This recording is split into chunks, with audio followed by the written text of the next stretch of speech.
วัสดีครับพี่ทุกคนครับผมยินดีต้อนรับเข้าสู่ช่องเบาไนท์แนลนะครับผมวันนี้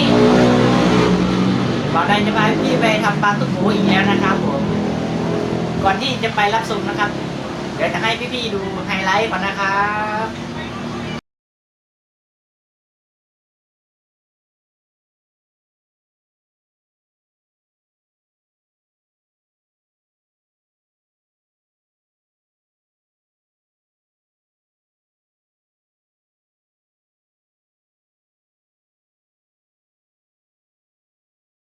โอเคเป็นยังไงครับผมดูไฮไลท์มาแล้วเดี๋ยวผมจะพาพี่ไปทำปลาตุ้งหูกันเลยครับผมเพราะว่าไม่ได้ลงคลิปนานแล้วกลัวพี่จะลืมนะครับผมหายถึงเดี๋ยวพี่จะลืมครับไปดูกันเลยครับโอเคเนาะบได้ลงคลิปจะโดนเลยเนาะพี่น้องเนาะพี่ทุกคนเนาะเป็นได้ก็ฝากเป็นกำลังใจให้บ้านได้นี่เด้อให้คลิปเพื่อเป็นกำลังใจให้คลิปต่อไปเนาะพี่ที่สร้างช่องหรือว่าเป็นบ้านเล็กๆเนาะที่เขามารับชมใหม่ก็อยากได้เพื่อนใหม่ก็คอมเมนต์ทักทายพูดคุยใต้คลิปเลยเด้อเดี๋ยวบ้านได้ก็สิตามไปซัพพอร์ตอีกแห่งนึงเป็นกำลังใจอีกให้อีกแห่งนึงเนาะเช่นคือช่องของบ้านได้ก็ช่องน้อยๆเนาะก็สร้างมาได้หลายมื้อเลยแหละกะยังบ่ทันได้เต็มมันนี่น้ำหมู่เนาะเพื่อนก็มีเล็กน้อยมีหน่อยเดียวก็เลยอยากมาหาเพื่อนในคลิปนี้นำเนาะพี่น้องๆทุกคนเนาะฝากเป็นกำลังใจให้บ่ได้นี่เด้อ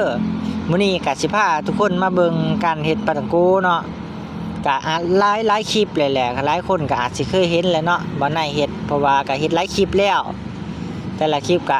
อันเก่าเนาะแต่ว่าอันเก่าอยู่แต่ว่ามาคลิปนี้เฮาก็สิเฮ็ดหลายอย่างเนาะมีหลายอย่างร่วมกันมีทั้งปลาตังโกแบบเป็นโตปลาตังโกแบบเป็นเกี๊ยวอะไรก็มีปลาใสๆเนาะทุกคนแล้วก็มีซาลาเปาแหน่มีซาลาเปาเกี๊ยวแหน่เนาะทุกคนเนาะเป็นนี่ไรก็มาเบิ่งนำกันเลยทุกคนอันนี้ก็จะเป็นปลาตังโกเนาะที่เฮาเฮ็ดเรียบร้อยแล้วก็ลงกระทะเป็นนี่ไรทุกคนสวยงามบ่สวยงามหรือบ่สวยงามก็คอมเมนต์บอกกันในเด้อทักทายกันแหน่แล้วก็พี่เพื่อนๆทุกคนเนาะว่าตอนนี้อยู่ไสแน่รับชมจากไสแน่เนาะก็คอมเมนต์บอกได้เด้อทักทายได้ถ้าแม่นเพื่อนๆคนใดที่อยู่ไกลเนาะเพราะว่าอยู่ไกลบ่ได้ตอนนี้ก็เฮ็ดงานขายน้ำเต้าหู้เฮ็ดปลาตังโกนำขายอยู่ที่ปทุมธานีรังสิตคลอง2ลำลูกกาเด้อทุกคนเด้อผู้ใดอยู่ใกล้ๆแถวนี้ก็แวะมาทักทายพูดคุยกันได้เด้อแล้วก็ฝากพี่ๆมาอุดหนุนซัพพอร์ตห้านของบ่ได้นี่เด้อพอเฮาได้ทอดนั่นทุกคนเนาะทอดไปสักพักนึงเป็นจังได๋สีเหลืองเลยบ่สีเหลืองน้ำตาลเลยเป็นจังได๋เป็นตากินบ่ตอนค่อยทอดนี่หอมเลยทุกคนหอมแห้งหอมแบบ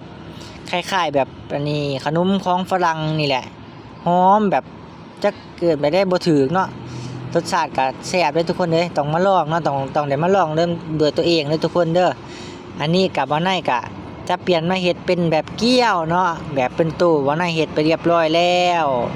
อันนี้จะเป็นแบบเกี๊ยวเฮ็ดง่ายๆทุกคนเฮ็ดง่ายๆเนาะเพียงแต่เฮาตัดแป้งออกมาได้ตามขนาดแล้วก็มายืดแล้วก็มาหมุนติ้วให้มันกิ้วกันเนาะทุกคนหลังจากเฮาเอามันกิ้วกันเนาะทุกคนเนาะ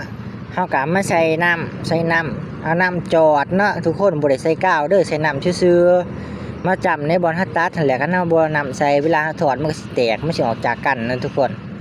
เฮาลงกระทะแล้วมันก็สิออกมาประมาณนี้แหละทุกคนเด้มันก็ฟูขึ้นมาตอนทอดนี่ทุกคนมันตอนมันกำลังสีเหลืองๆนี่หอมเด้หอมแป้งเนาะรสชาติเกี๊ยวกับเป็นรสชาติเดียวกับปลาตังโกนั่นแหละเพราะว่าเป็นแป้งอันเดียวกันทุกคนตัดมาตอนที่ว่าเฮาทอดสีมันเกรียมแล้วออกสีเหลืองทองน้ำตาลนะทุกคนเนาะเหลืองทองน้ำตาลตอนนี้แหละหอมแห้งดีได้ถ้ามันเป็นอันนี้ของบ้านเฮาก็ข้าวจีเวียงจันทน์แบบนี้แหละข้าวจีเวียงจันทน์นั่นแหละมันก็หอมแบบนั้นแหละแต่ว่ารสชาติมันก็สิต่างอยู่เพราะว่าปลาตังโกกับข้าวจีเนาะมันก็สิบ่คือกันแต่ว่ามันก็คล้ายเคียงกันเด้ทุกคนเด้อันนี้เฮาก็สิเฮ็ดเป็นอันนี้ปลาใสๆทุกคนปลาใสๆที่ว่ามีใสอยู่ข้างในเนาะแต่อันนี้บ่ในจะเฮ็ดต่างจากจุบานเฮาหลายเด้ต่างจากจุบานเฮาหลายในได้ก็ให้ทุกคนมาเบิ่งนำกันเนาะว่าเฮ็ดได้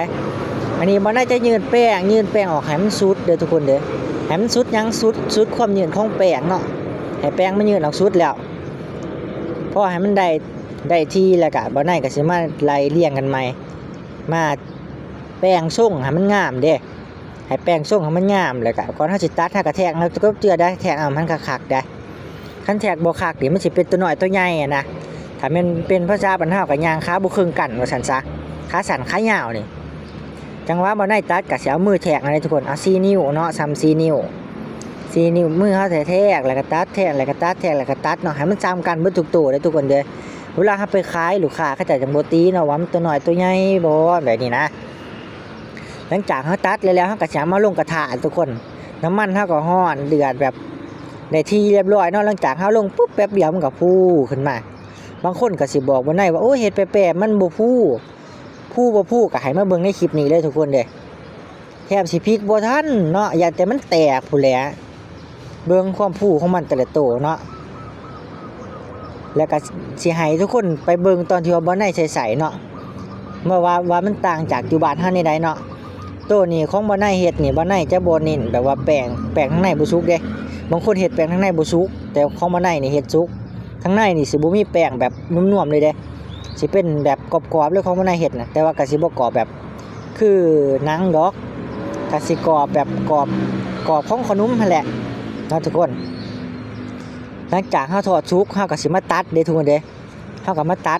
ดบอนสิเอาใส่มันใส่นั่นแหละบอนสิเอาใส่มันใส่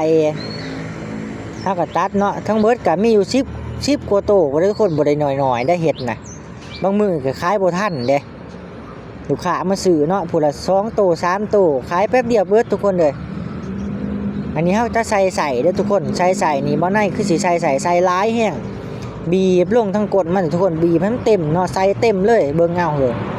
ก็คืออยู่ทางบ้านเฮาได้ทางบ้านเฮาก็เข้าใจว่าต้นทุนมันก็น้อยเนาะเฮาก็ใส่ตามปริมาณแต่ว่านี่บ่ได้ใส่แบบให้ลูกค้าแบบเต็มคาราเบลเลยบ่แม่นว่าเต็มใส่เต็มเนี่ยเต็มคาราเบลเลยเฮ้อเบิ่งใส่เต็มทั้งในมาทั้งเทิงรสเกียคือแนวแล้วจักแหมแซ่บซำใดเลยเฮ้อเพราะว่ามันสิแซ่บมันก็ต้องแซ่บมันใส่แม่นบ่ทุกคนเฮากินมันต้องมีใส่ไปนำเนาะก็คล้ายๆแบบเฮากินข้าวเปียกกินเพ้อแหละทุกคนกินบ่มีน้ำสิสดเพียงมันแม่นว่ะมันก็บ่แซ่บเนาะสิมีแต่ตอนก็ได้อันนี้ก็บ่ได้ก็เฮ็ดมันใส่หลายๆเนาะเพราะว่าตั้งแต่ยังน้อยบ่ได้ก็มาคือกันได้แบบใสๆนี่ได้แต่ว่าเขาเจ้าใส่น้อยเนาะบ่ได้ก็เลยคือเห็นตอนยังน้อยเฮาอยากเฮาใสๆหลายมันแซ่บนะทุกคนเนาะทุกมื้อนี้เฮาก็อยากใส่หลายๆคือกันเฮาก็เลยใส่ไปทุกคนเด้อลูกค้าก็คือเดียวกับเฮาแหละเขาเจ้าก็อยากคือเดียวกับเฮาเนาะเฮาก็ต้องให้ลูกค้าดีๆเนาะทุกคนเนาะจัดให้ลูกค้าดีๆเห็นบ่หลังจากเฮาเฮ็ดเรียบร้อยอีกเต็มใส่นี่ยังบ่พอทุกคนลาดหน้าอีกขึ้นแนวเลยเหรอลาดหน้าอีก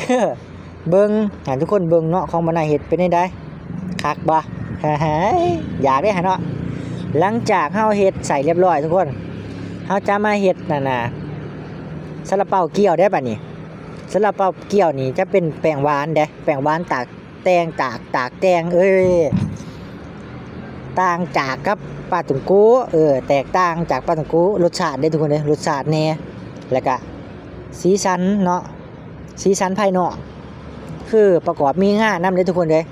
แป้งหวานแน่ออกรสชาติหวานแล้วก็มีง่าผสมนำจะออกมันๆหวานๆได้ตัวนี้ได้ก็คือแบบลูกค้ามักอันดับ2เลยแหละอาหารนี่สำหรับของทอดเนี่ยอันดับ1ก็คือปลาใสๆเนาะอันดับ2น่ะคือซาลาเปานี่แหละอันดับ3คือปลาท่องโกเนาะปลาท่องโกนี่คือยืน1เลยแหละเพราะว่ามันคู่กับน้ำเต้าหู้อยู่แล้วเนาะเฮาก็ขายน้ำเต้าหู้ลูกค้ามาซื้อก็ซื้อปลาท่องโกน้ำซื้อน้ำเต้าหู้น้ำเพราะว่ามันต้องคู่กันเนาะแต่ว่าเวลาลูกค้ามาซื้อแบบบ่เขาเจ้าบ่มักน้ำเต้าหู้เขาเจ้าก็สิซื้อแต่นี่แหละซาลาเปาอันนี้หลังจากเฮ็ดเกี๊ยวเรียบร้อยทุกคนมาเฮาก็เฮ็ดซาลาเปาบัดนี้ซาลาเปานี่บางคนเฮ็ดยากได้บางคนก็เฮ็ดบ่มุ่นบางคนก็เฮ็ดอันนี้แป้ไปแน่อีหยังแน่เนาะคือว่าแต่ละคนมันเฮ็ดบ่คือกันเนาะทุกคนเนาะของบ่ได้เฮ็ดก็สิเน้นหยังทุกคนรู้จักบ่นิ่นให้มันมุ่นเด้ทุกคนให้มันมุ่นลึกครึ่งอยู่หั่นแหละคือบางบีครึ่งบ้านนี่แหละเหรอบ่ได้ก็สินิ่นนั่นน่ะแล้วก็นิ่นให้มันงามแน่เพราะว่าเฮาเฮ็ดขายเนาะ เฮ็ดส้มกับตัว5 บาทนั่นแหละเหรอคันเป็นราคาอยู่บ้านเฮาก็5 บาทเด้จักพันแล้วเขาก็บ่ฮู้เนาะเพราะว่าเงินกีบกับเงินบาทเขาก็บ่จื้อแล้วเพราะว่าบ่ได้ค่อยใช้เงินกีบอยู่บ้านเนาะเพราะว่ามาอยู่ไทยใช้แต่เงินบาทเงินกีบก็เลยบ่ฮู้ก็เลยลืมเนาะเมื่อบ้านก็สิศึกษาเบิ่งใหม่ก็บ่เฮิงดอกคันว่าใช้เงินเนาะแป๊บเดียวก็เจอหลังจากหาถอดเรียบร้อยทุกคนมาเนาะเบิ่งหมุนลึงครึ่งเลยเด้นี่บ่ธรรมดาเด้หลังจากหาถอดเรียบร้อยทุกคนเฮาก็สิจัดอยู่หน้าห้านเฮาคือจัดวางแบบนี้เลยเป็นจังได๋ทุกคนงามบ่